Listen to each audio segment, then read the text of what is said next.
Hi ಎಲ್ಲರಿಗೂ welcome back to our YouTube channel. So ಈಗ ನೋಡ್ತಾ ಹೋಗೋಣ. Mention any 4 sexually transmitted diseases. Sexually transmitted ಡಿಸೀಸಸ್ಗೆ ಯಾವ್ದಾದ್ರು 4 ಉದಾಹರಣೆಗಳನ್ನ ಕೊಡಿ ಅಂತ ಹೇಳಿದ್ದಾರೆ. ಗೊನೋರಿಯಾ, ಸಿಫಿಲಿಸ್, ಜೆನೈಟಲ್ ಹರ್ಪೀಸ್, ಆಮೇಲೆ ಕ್ಲಾಮೈ ಡಯಾಸಸ್, ಆಮೇಲೆ genital warts, trichomoniasis, hepatitis B, ಆಮೇಲೆ ಏಡ್ಸ್. ಯೂಶುವಲಿ ಎಲ್ರಿಗೂ ಯಾವ್ದು ಗೊತ್ತಿರುತ್ತೆ?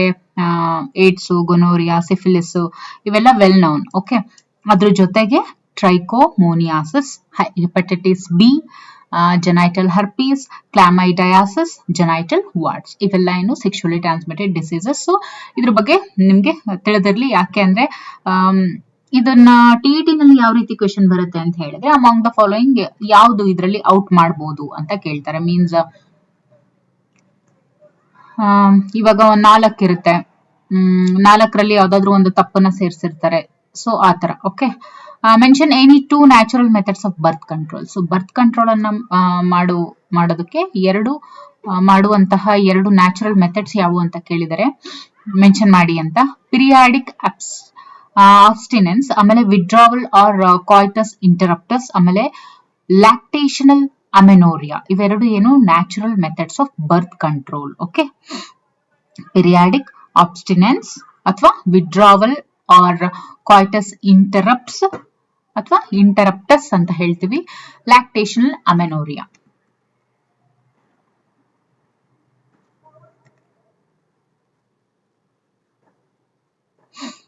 Then write any 2 simple principles.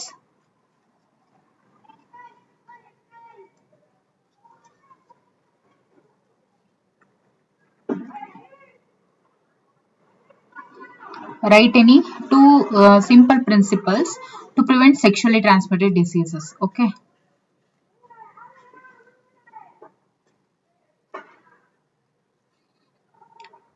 Simple principles, sexually transmitted diseases ಅನ್ನ ತಡೆಗಟ್ಟೋದಕ್ಕೆ 2 ಸಿಂಪಲ್ ಪ್ರಿನ್ಸಿಪಲ್ಸ್ ಹೇಳಿ. ಸೊ ಸಿಂಪಲ್ ಏನು ಅಂತ ಹೇಳಿದ್ರೆ, avoid sex with unknown partners ಅಥವಾ multiple partners, always use condoms during coitus. In case of doubt, go to a qualified doctor for early detection and get complete treatment if diagnosed with the disease. Okay. Next, to mention the reasons for population explosion. Rapid decline in death rate, ಆಮೇಲೆ maternal mortality rate, ಆಮೇಲೆ infant mortality rate, ಇವೆಲ್ಲ ಏನು population ಎಕ್ಸ್ಪ್ಲೋಷನ್ಗೆ ಕಾರಣ. ಜೊತೆಗೆ increase in number of people in reproducible age. Okay, next name 2 hormone releasing IUDs ಅಂತ ಇದೆ. Okay, name 2 hormone releasing IUDs. Hormone ಅನ್ನ ರಿಲೀಸ್ ಮಾಡುವಂತ IUDs ಯಾವುದು? ದಟ್ ಈಸ್ ಪ್ರೊಜೆಸ್ಟಾಸರ್ಟ್, ಅದಾದ್ಮೇಲೆ LNG-20. ಓಕೆ,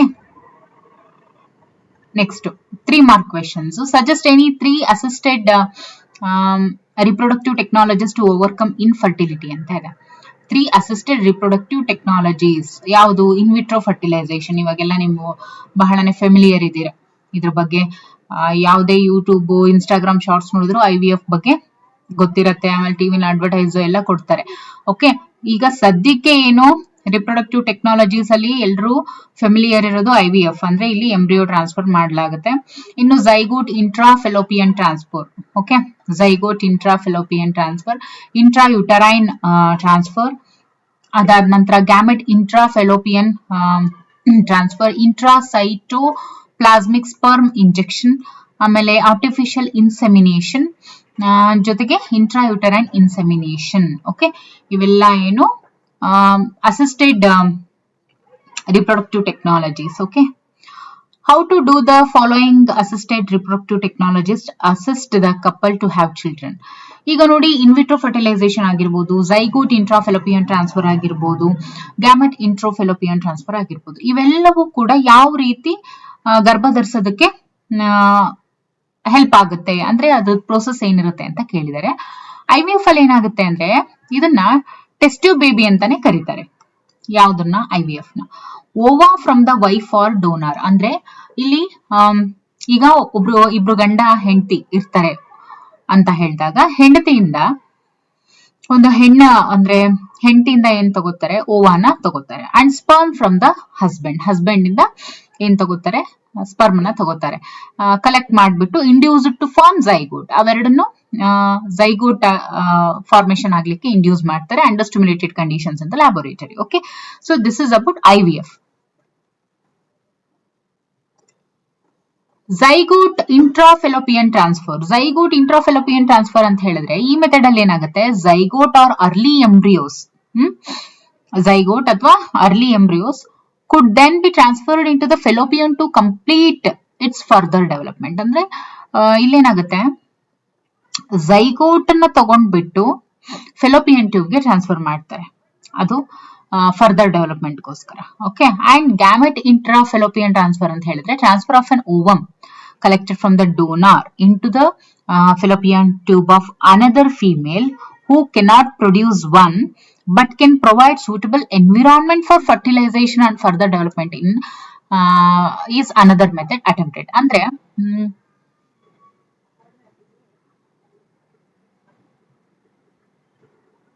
ಸೊ ಇದೇನ್ ಹೇಳ್ಬೋದು ಇಲ್ಲಿ, ಗ್ಯಾಮೆಟ್ ಇಂಟ್ರಾಫೆಲೋಪಿಯನ್ ಟ್ರಾನ್ಸ್ಫರ್ ಅಂತ ಹೇಳಿದ್ರೆ ಇಲ್ಲಿ ತಾಯಿಯ ಅಂದ್ರೆ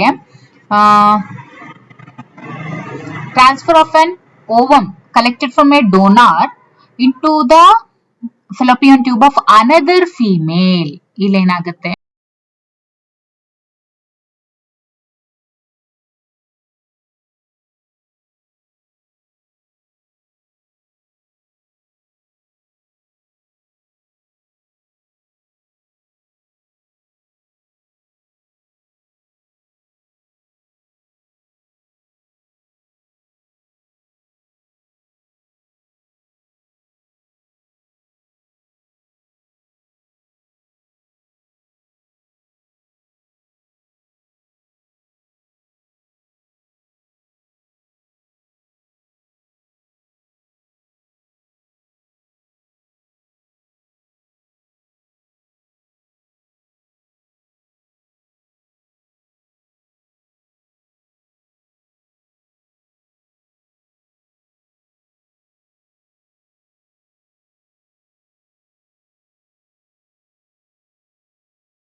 transfer of an ovum collected from a donor, donor ಇಂದ ಏನ್ ಕಲೆಕ್ಟ್ ಮಾಡಿರ್ತಾರೆ ಅದನ್ನ fallopian tube of another female, ಅಂದ್ರೆ ಬೇರೊಂದು ಹೆಣ್ಣಿನ ಫೆಲೋಪಿಯನ್ ಟ್ಯೂಬ್ಗೆ ಅದನ್ನ ಟ್ರಾನ್ಸ್ಫರ್ ಮಾಡ್ತಾರೆ. Who cannot produce one but can provide suitable environment for fertilization and further development in another method attempted. Okay, what is infertility? Give reasons for infertility in humans.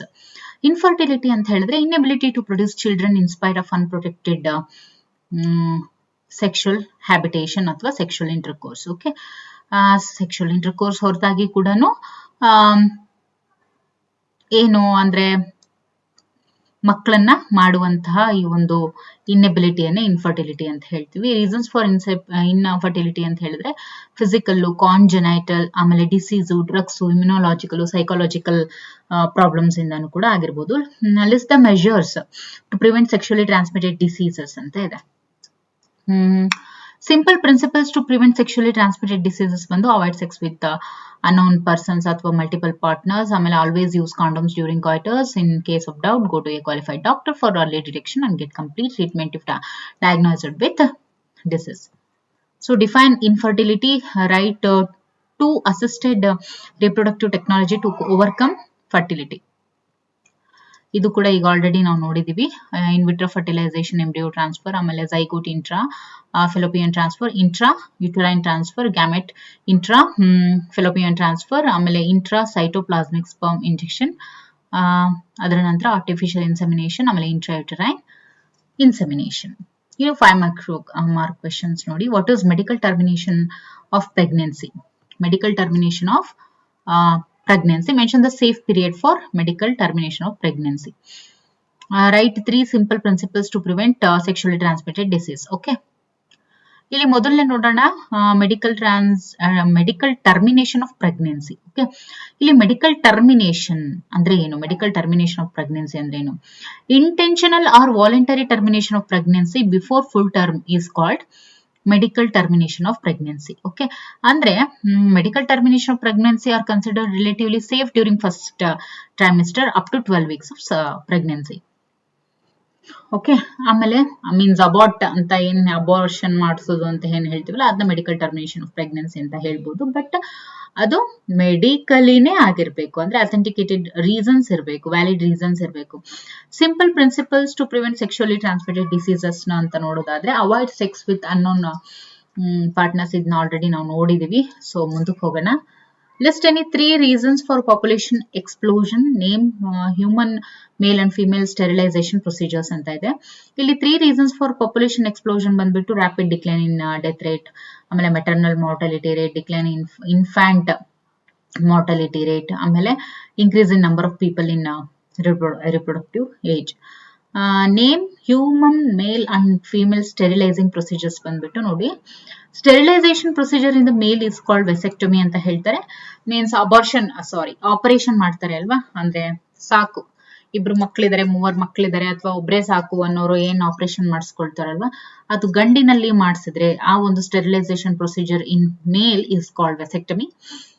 ಅದೇ female ಅಲ್ಲಿ ಆದ್ರೆ tubectomy. Okay, what is infertility? How infertility is treated by assisted reproductive technologies like GIFT and ICSI. Infertility ಅನ್ನುವಂಥದ್ದು it is an inability to produce children in spite of unprotected sexual habitation or sexual intercourse.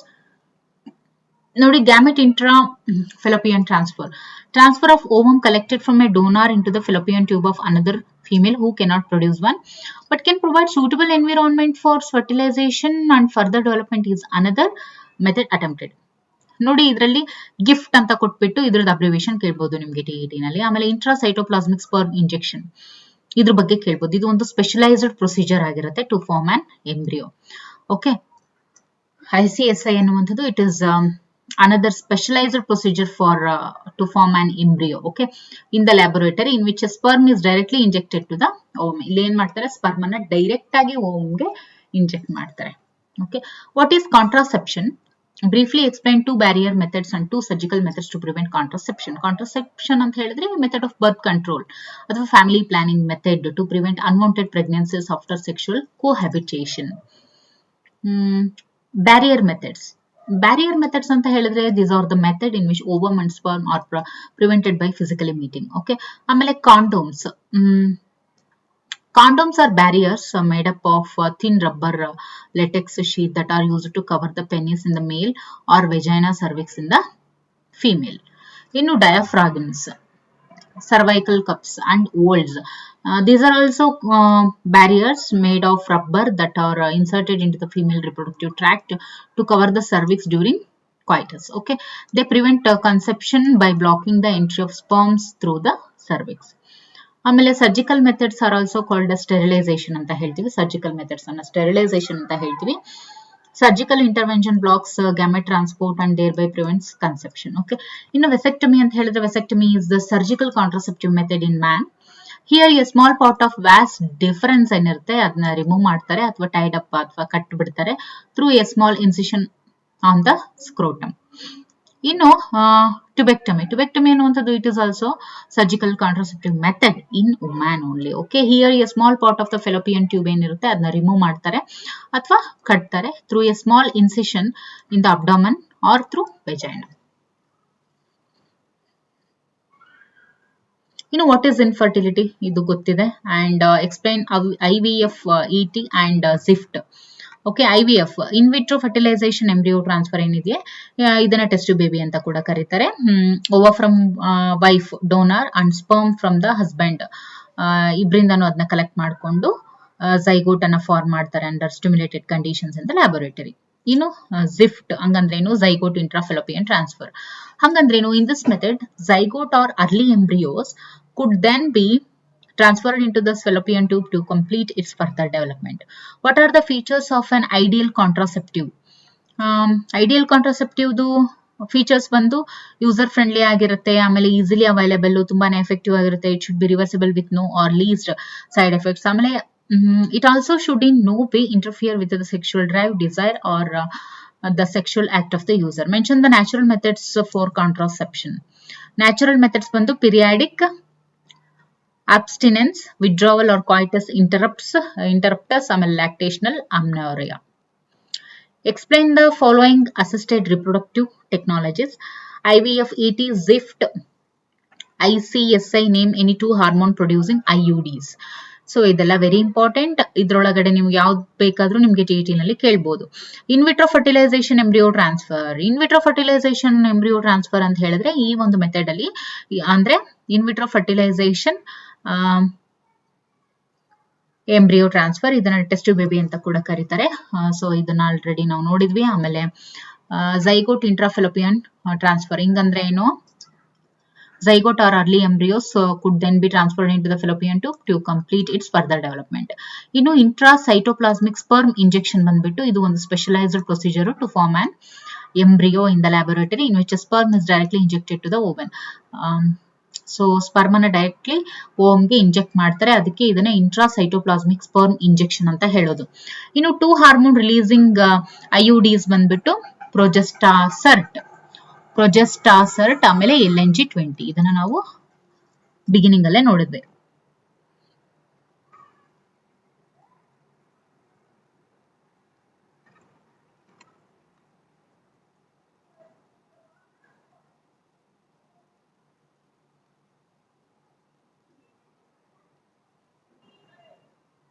ಇನ್ನು water contraceptives. Explain 4 different ನಾನ್ surgical contraceptives. So ಇದನ್ನ ನಾವು ನೋಡಿದ್ವಿ ಅಲ್ವಾ. Contraceptives ಅಂತ ಹೇಳಿದ್ರೆ they prevent unwanted pregnancies. ಆಮೇಲೆ non surgical contraceptive methods ಬಂದು natural method, barrier methods, intrauterine devices. Intrauterine devices ಅಂತ ಹೇಳಿದ್ರೆ ನೋಡಿ, ಈಗ ನೋಡಿ ನ್ಯಾಚುರಲ್ ಮೆಥಡ್ಸ್ ಅಂತ ಹೇಳಿದ್ರೆ it works on the principle of avoiding chances of ovum and sperms meeting. Okay, example periodic abstinence, ಆಮೇಲೆ withdrawal or coitus interruptus, ಆಮೇಲೆ lactational amenorrhoea. Okay, ಇನ್ನು ಬ್ಯಾರಿಯರ್ ಮೆಥಡ್ಸ್. ಓಕೆ, ಇನ್ನು barrier methods. These act as mechanical obstructors and prevent entry of semen into the fallopian tube. Example condom, diaphragm, cervical cups, ಆಮೇಲೆ valves. Intrauterine devices ಅಂತ ಹೇಳಿದ್ರೆ intrauterine devices small flexible plastic rubber of copper object which is inserted into the uterus. These intrauterine devices are presently available as the non-medicated IUDs. Okay, copper releasing IUDs. Okay, copper T ಅಂತ ಏನ್ ಹೇಳ್ತೀವಿ. The hormone releasing IUDs ಬಂದ್ಬಿಟ್ಟು LNG-20 ಆಮೇಲೆ Progestasert. They bring about contraception by different ways ಅಂತ ಹೇಳ್ತೀವಿ. ಇನ್ನು oral contraception, hormonal methods. This is contraceptive method in which pills are taken by orally by females. These pills contain progestogen or progestogen estrogen combinations that inhibit the secretion of FSH and LH and thus prevent the maturation of Graafian follicle and ovulation. ಇನ್ನು implants and injectables ಅಂತ ಇದೆ. These are progestogen or progestogen estrogen combinations that are used under the skin by females. Okay, their function is similar to that of oral contraceptives ತರನೇ ಇದು ಕೂಡ ಇರುತ್ತೆ. ಇನ್ನು explain any 5 types of assisted reproductive technology. 5 types. ಯಾವುದು ಒಂದು IVF, ಆಮೇಲೆ ET, ಆಮೇಲೆ ZIFT, IUT ಬಂದ್ಬಿಟ್ಟು ಇಂಟ್ರಾಯುಟರೈನ್ ಟ್ರಾನ್ಸ್ಫರ್ ಬಂದ್ಬಿಟ್ಟು embryos more than 8 cells are transferred into uterus to complete their further development. ಆಮೇಲೆ ಗಿಫ್ಟ್ ಹಂಗಂದ್ರೇನು, ಗ್ಯಾಮೆಟ್ ಇಂಟ್ರಾಫೆಲೋಪಿಯನ್ ಟ್ರಾನ್ಸ್ಫರ್ ಅಂದ್ರೆ transfer of the ovum from a donor to the female who can not produce the ovum but can provide a suitable environment for the further growth. ಇನ್ನು artificial insemination ಮತ್ತೆ artificial intelligence ಅಲ್ಲ. If a male partner is incapable of inseminating or suffering from azoospermia ಅಥವಾ oligospermia, then artificial insemination is employed. The semen is collected by her husband or from the semen bank where donor's name is not disclosed and introduced into the vagina or uterus. ಇನ್ನು ICSI, ಇಂಟ್ರಾಸೈಟೋಪ್ಲಾಸ್ಮಿಕ್ sperm injection. So ಏನ್ ಮಾಡ್ತಾರೆ, ಇಲ್ಲಿ sperm ನ inject ಮಾಡ್ತಾರೆ Okay. Envelopes of secondary oocytes are rigid under such conditions. Sperms are directly introduced into the cytoplasm of the ovum. It is a micro manipulation technique ಅಂತ ಹೇಳ್ತಾರೆ. ಯಾವುದನ್ನ ಇಂಟ್ರಾಸೈಟೋಪ್ಲಾಸ್ಮಿಕ್ sperm injection ಅನ್ನ micro manipulation technique ಅಂತ ಕೂಡ ಹೇಳ್ತಾರೆ. ಆಮೇಲೆ IUI ಹಂಗಂದ್ರೆ ಏನು? ಇಂಟ್ರಾಯುಟರೈನ್ ಇನ್ಸೆಮಿನೇಷನ್. ಇಂಟ್ರಾಯುಟರೈನ್ ಇನ್ಸೆಮಿನೇಷನ್ ಬಂದ್ಬಿಟ್ಟು semen collected from the husband or healthy donor is artificially introduced into the vagina or into the uterus. So ಇಲ್ಲಿಯವರೆಗೂ ಈ ಒಂದು ಕ್ಲಾಸ್ ಆಗಿತ್ತು. ಇದರಲ್ಲಿ ಕಂಪಲ್ಸರಿ ನೀವು ಕ್ವೆಶನ್ಸ್ ಅನ್ನ ಎಕ್ಸ್ಪೆಕ್ಟ್ ಮಾಡಬಹುದು. Very expected questions. ಆಮೇಲೆ ಇದೆಲ್ಲವೂ ಕೂಡ ನೀವು ಒಂದ್ಸಲ ನೀವು TET ಸಿಲೆಬಸ್ ಅನ್ನ ಓಪನ್ ಮಾಡಿ ನೋಡಿದ್ರೆ ಇದು ಎಲ್ಲಾ ಟಾಪಿಕ್ಸ್ ಇದೆ. ಸೊ ಅದನ್ನ ನಾವು ಕವರ್ ಮಾಡಿದ್ವಿ. Okay, thank you for watching.